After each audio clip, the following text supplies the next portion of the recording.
BA second year political science second paper Indian political system के students, unit 4 में पिछले lecture में हमने केंद्र राज्य संबंधों के अंतर्गत प्रशासनिक और विधायी संबंधों के बारे में उल्लेख किया था। आज हम देखेंगे भारतीय संघ में केंद्र राज्य वित्तीय संबंध, centre state financial relations. Bharat में संघात्मक व्यवस्था है और केंद्र और राज्य सरकारों के बीच विधायी प्रशासनिक शक्तियों का विभाजन तो है ही, साथ ही वित्तीय शक्तियों का भी विभाजन किया गया है। यदि भारत के संविधान को अगर हम देखें तो उसमें इन वित्तीय संबंधों का विस्तृत उल्लेख मिलता है। केंद्र राज्य के मध्य राजस्व के साधनों का विभाजन 3 प्रमुख सिद्धांतों के आधार पर किया गया है: कार्यक्षमता, पर्याप्तता और उपयुक्तता। ये तीनों ही उद्देश्य प्राप्त करना प्रारंभ में बहुत कठिन था, इसीलिए भारतीय संविधान में केंद्र राज्य संबंधों के मध्य वित्तीय संबंधों का वर्णन किया गया। संवैधानिक प्रावधानों को हम कुछ बिंदुओं के आधार पर स्पष्ट कर सकते हैं। जैसे पहला ये कि भारतीय संविधान में वित्तीय प्रावधानों की 2 विशेषताएं हैं: कर निर्धारण और शक्ति का वितरण, और साथ ही करों से प्राप्त आय का विभाजन। संघ और राज्यों के मध्य कर निर्धारण की शक्ति का पूर्ण विभाजन किया गया है और करों से प्राप्त आय का बंटवारा होता है। संघ के प्रमुख राजस्व स्रोत हैं निगम कर, सीमा शुल्क, निर्यात शुल्क, कृषि भूमि इत्यादि, और राज्य के राजस्व स्रोत हैं प्रति व्यक्ति कर, कृषि भूमि पे कर, संपदा शुल्क इत्यादि विभिन्न प्रकार के कर। संघ द्वारा आरोपित और संग्रहित किए जाने वाले कर और उनका विभाजन संघ राज्यों के बीच होता है। आयकर का विभाजन संघीय भूभागों के लिए निर्धारित निधि और संघीय खर्च को काटकर शेष राशि में से किया जाता है। दूसरा ये कि सहायता अनुदान और सार्वजनिक उद्देश्य हेतु दिया जाने वाला अनुदान। संविधान के अंतर्गत केंद्र द्वारा राज्यों को 4 तरह के सहायक अनुदान प्रदान करने की व्यवस्था है, जैसे पटसन और उससे बनी वस्तुओं के निर्यात से जो शुल्क प्राप्त होता है। दूसरा, बाढ़, भूकंप, सूखाग्रस्त क्षेत्रों में पीड़ितों की सहायता के लिए केंद्र सरकार जो अनुदान देती है। और तीसरा, जनजातियों, कबीलों की उन्नति और कल्याण की योजनाओं के लिए दिया जाने वाला अनुदान। और चौथा, राज्यों को आर्थिक कठिनाइयों से उबारने के लिए केंद्र राज्यों को वित्तीय सहायता करता है। तीसरा है ऋण संबंधी उपबंध। संविधान में केंद्र को यह अधिकार दिया गया है कि वह अपनी संचित निधि की साख पर देशवासियों और विदेशी सरकारों से ऋण ले सकता है। ऋण लेने का अधिकार राज्यों को भी प्राप्त है, लेकिन वे विदेशों से उधार नहीं ले सकते। यदि किसी राज्य सरकार पर संघ सरकार का कोई कर्ज बाकी है तो राज्य सरकार अन्य कर्ज संघ सरकार की अनुमति से ही ले सकती है, और इस प्रकार का कर्ज देते समय संघ सरकार शर्त भी लगा सकती है। चौथा है करों की विमुक्ति। राज्यों द्वारा संघ की संपत्ति पे कोई कर तब तक नहीं लगाया जा सकता जब तक कि संसद विधि द्वारा कोई प्रावधान न कर दिया गया हो।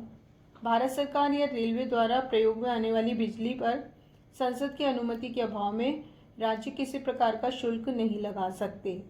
इसी प्रकार संघ सरकार भी राज्य की संपत्ति और आय पर कर नहीं लगा सकती। 5वां जो संवैधानिक प्रावधान है वो है भारत के नियंत्रक और महालेखा परीक्षक द्वारा नियंत्रण। भारत का नियंत्रक महालेखा परीक्षक, इसकी नियुक्ति केंद्रीय मंत्रिमंडल करता है और उसके परामर्श से राष्ट्रपति द्वारा किया जाता है। यह भारत सरकार और राज्य सरकार के हिसाब का लेखा रखने के ढंग, उनकी निष्पक्ष रूप से जांच करने का कार्य करता है।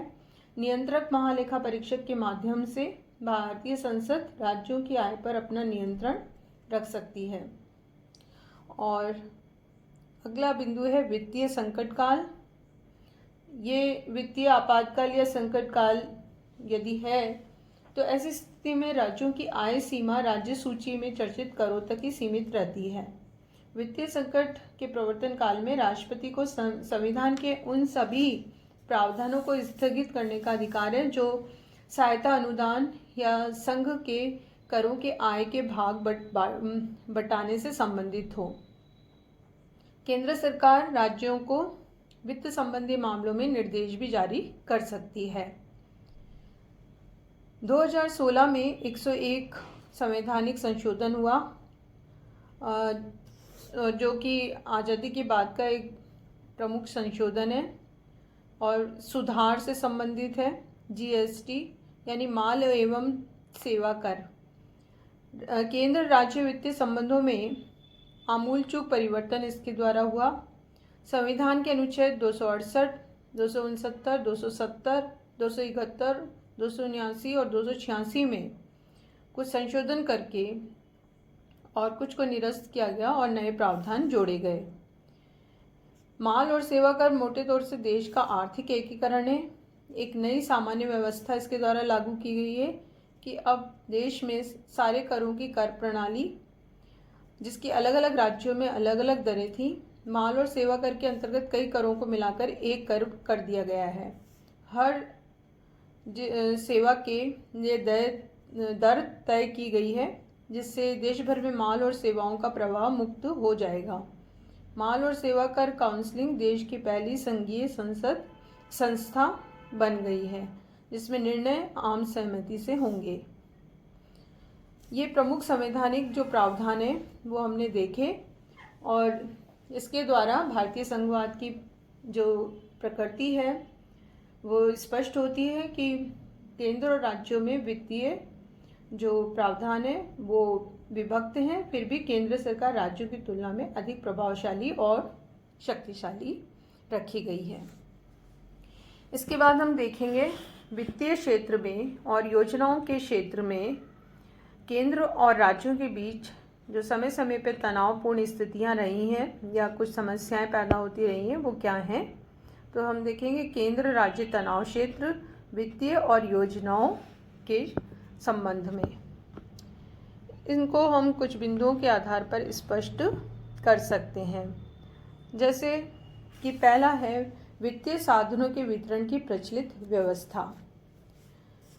वित्त आयोग और योजना आयोग के द्वारा वित्तीय साधनों के वितरण की प्रचलित व्यवस्था से कई राज्य संतुष्ट नहीं होते हैं और व्यवस्था में करों से प्राप्त होने वाली आय का प्रधान भाग केंद्रीय कोष में जाता है और लोक कल्याण और जन विकास संबंधी दायित्व की वृद्धि के बावजूद भी राज्यों के आय के स्रोत बहुत कम रखे गए हैं। इसके कारण राज्यों की योजनाओं की सफलता केंद्रीय अनुदान पर निर्भर हो जाती है और राज्यों को ये हमेशा से शिकायत बनी रहती है। राज्यों को दिए जाने वाले अनुदान और सहायता बहुत कम है और वो अपने बढ़ते हुए दायित्वों का निर्वाह करने में भी असमर्थ हैं और राज्य को जो अनुदान केंद्र सरकार के द्वारा मिलते हैं वो केंद्र सरकार की स्वविवेकी शक्तियों के अंतर्गत आते हैं और जिसके बारे में राज्य हमेशा शिकायत करते हैं कि केंद्र सरकार इसमें निष्पक्ष नहीं है और पक्षपातपूर्ण व्यवहार कर रही है। तो ये भी एक समस्या केंद्र राज्य के बीच में संबंधों में बन जाती है और तनाव का कारण बनती है। दूसरा, राज्यों की ऋणग्रस्तता। अगर हम भारत में विभिन्न पिछले वर्षों को देखें तो वित्तीय साधनों के ऊपर केंद्र सरकार का अधिक दबदबा रहता है और राज्यों की ऋणग्रस्तता लगातार बढ़ती गई है। केंद्र राज्यों की ऋणग्रस्तता और ऋण अदायगी, ब्याज की रकम इत्यादि में अपने अनुसार निर्णय करता है और राज्य केंद्रीय सहायता पर निर्भर हो जाते हैं। साधनों का वितरण की दिशा विपरीत दिशा में चला जाता है। परिपक्व और संतुलित केंद्र राज्य संबंधों की दृष्टि से ये उचित स्थिति नहीं होती। तीसरा, वित्त आयोग की भूमिका। केंद्र से हस्तांतरित होने वाली राशि का केवल 1/3 भाग ही वित्त आयोग की सिफारिश से होता है 2/3 भाग वित्त आयोग के बाहर है। बंटवारे की ये पद्धति मनमाने ढंग की है और ये बंटवारा योजना आयोग द्वारा ही क्यों न किया जाए तो भी मनमानापन बना रहता है। तो ये भी एक तनाव का कारण बनता है। आर्थिक आयोजन संबंधी मतभेद रहते हैं केंद्र और राज्यों के बीच में और ये विवाद भी काफ़ी बढ़ते गए हैं। इसके अंतर्गत भी अगर हम देखें तो राज्यों की सामान्यतः शिकायत होती है कि योजना आयोग ने उनकी शक्तियों को नुकसान पहुंचाया है और केंद्र और राज्यों के बीच में ये तनाव का कारण हमेशा से बनता रहा है।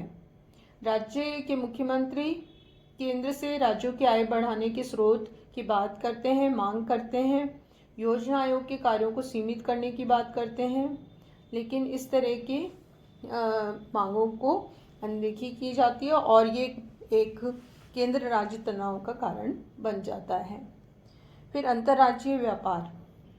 संविधान के अनुसार अंतर्राज्यीय व्यापार यानी एक राज्य दूसरे राज्य जो भारत के ही राज्य हैं उनके बीच में व्यापार को लेकर उनके नियमों को बनाने को लेकर जो ये शक्ति है वो केंद्र सरकार में निहित है।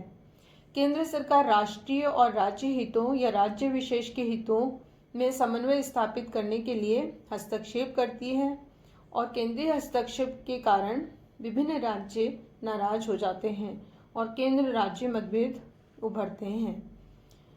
ये भी एक प्रमुख कारण बन जाता है केंद्र राज्य तनाव का।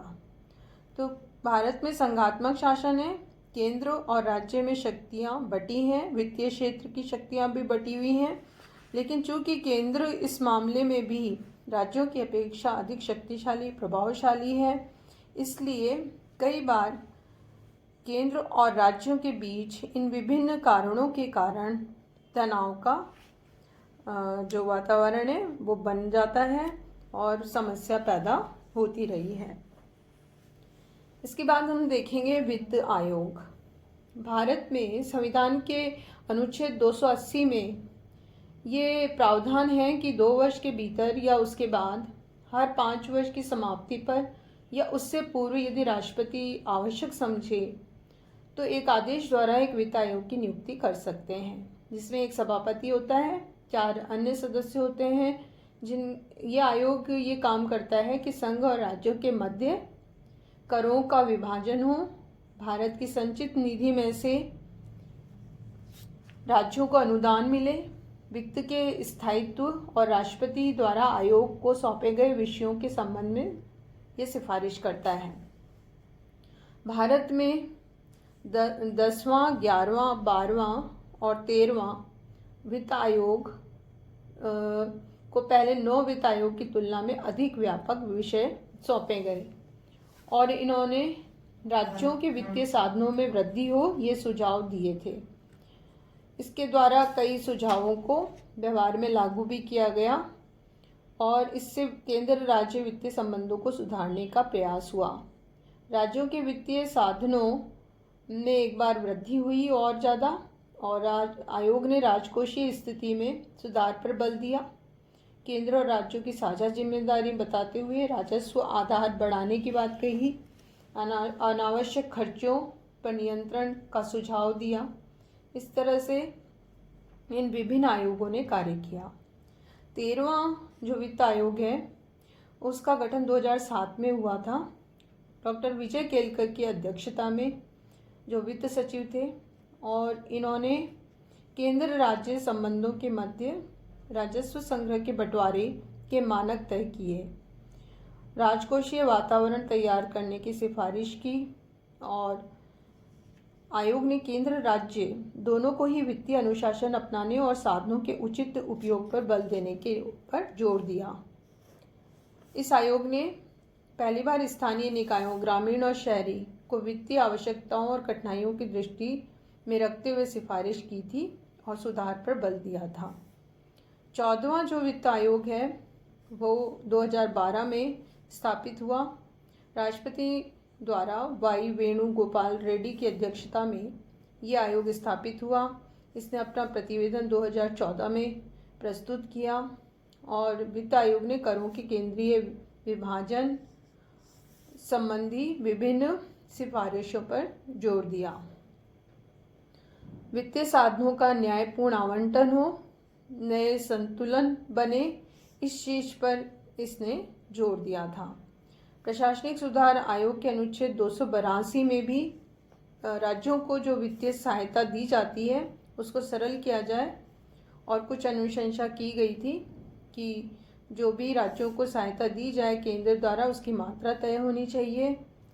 अनुदान को वितरित करते समय ये राशि अलग कर देनी चाहिए जो कि राष्ट्रीय महत्व की परियोजनाओं पे खर्च होती है। राज्य किसी परियोजनाओं को पूरा नहीं करता या केंद्रीय अनुदान की अधिक राशि खर्च कर देता है तो केंद्रीय अनुदान की मात्रा कम की जा सकती है। राज्यों में केंद्रीय पहल से संचालित होने वाली परियोजनाओं की संख्या कम होनी चाहिए। फिर 15वां वित्त आयोग का गठन हुआ 2017 में, जिसके आयोग के सदस्य रह चुके थे पहले NK सिंह, उन्हें इसका अध्यक्ष नियुक्त किया गया।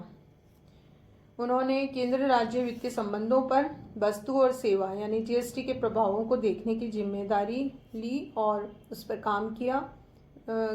वित्त आयोग में पूर्व आर्थिक सलाहकार अशोक लाहिड़ी, नीति आयोग के सदस्य रमेश चंद्र और जॉर्ज टाउन यूनिवर्सिटी के प्रोफेसर अनूप सिंह सदस्य नियुक्त किए गए हैं। नए वित्त आयोग के कामकाज का दायरा काफ़ी बढ़ाया गया है और इसमें विभिन्न विषयों को लेकर कार्य करने पर जोर दिया गया है। राज्यों की वित्तीय क्षमता में वृद्धि करने के लिए कुछ सुझाव दिए गए। राज्यों के राजस्व में वृद्धि करने के लिए कराधान की मदें उन्हें और दी जानी चाहिए। योजनागत और गैर योजनागत अनुदानों के अंतर को समाप्त किया जाए और जो भी राज्यों को अनुदान राशि दी जाती है उसकी निश्चित प्रक्रिया का निर्धारण हो। वित्त आयोग को स्थायी संवैधानिक निकाय का दर्जा दिया जाए। राज्यों को जो भी ऋण संवैधानिक सत्ता निश्चित की जाए उनके मापदंडों का आधार तय किया जाए और केंद्र सरकार राज्यों को अनुदान देते वक्त किसी प्रकार का भेदभाव न करे। राज्यों के वित्तीय साधनों में वृद्धि आवश्यक है, लेकिन इसके लिए राज्य सरकारों को भी प्रयत्न करना आवश्यक है। इस बात पर इस आयोग ने जोर दिया। साथ ही मितव्ययिता पर जोर दिया गया, वित्तीय साधन बढ़ाने पर जोर दिया गया। वित्तीय अधिकारों के मामले में केंद्र और राज्यों के बीच विवादों को कम करने पर इस आयोग ने जोर दिया और इसके साथ ही दोनों सरकारों के मध्य उचित संतुलन और तालमेल बढ़ाने पर बल दिया। आर्थिक कार्यक्रमों में आपसी सामंजस्य होना चाहिए और आपसी विवादों को खत्म करने पर इस आयोग ने जोर दिया। तो इस तरह से वित्त आयोग की भूमिका भी हम प्रमुख रूप से केंद्र राज्य वित्तीय संबंधों के संदर्भ में देख सकते हैं। विधायी, प्रशासनिक और वित्तीय क्षेत्र में हमने इस प्रकार केंद्र और राज्यों के संबंधों का अध्ययन किया है और इनके संबंधों की समस्त व्यवस्था में ये देखा है कि राज्यों की अपेक्षा केंद्रीय सरकार की स्थिति ज़्यादा मजबूत है, अधिक शक्तिशाली है। उसको केंद्र सरकार को राज्यों को नियंत्रण करने की शक्ति अधिक प्राप्त है, लेकिन फिर भी राज्य सरकारों के पास भी पर्याप्त शक्तियां हैं और वो वित्तीय क्षेत्र, प्रशासनिक क्षेत्र और विधायी तीनों ही क्षेत्रों में काफ़ी शक्तियां रखते हैं। इस प्रकार हमने केंद्र राज्य संबंधों का अध्ययन किया।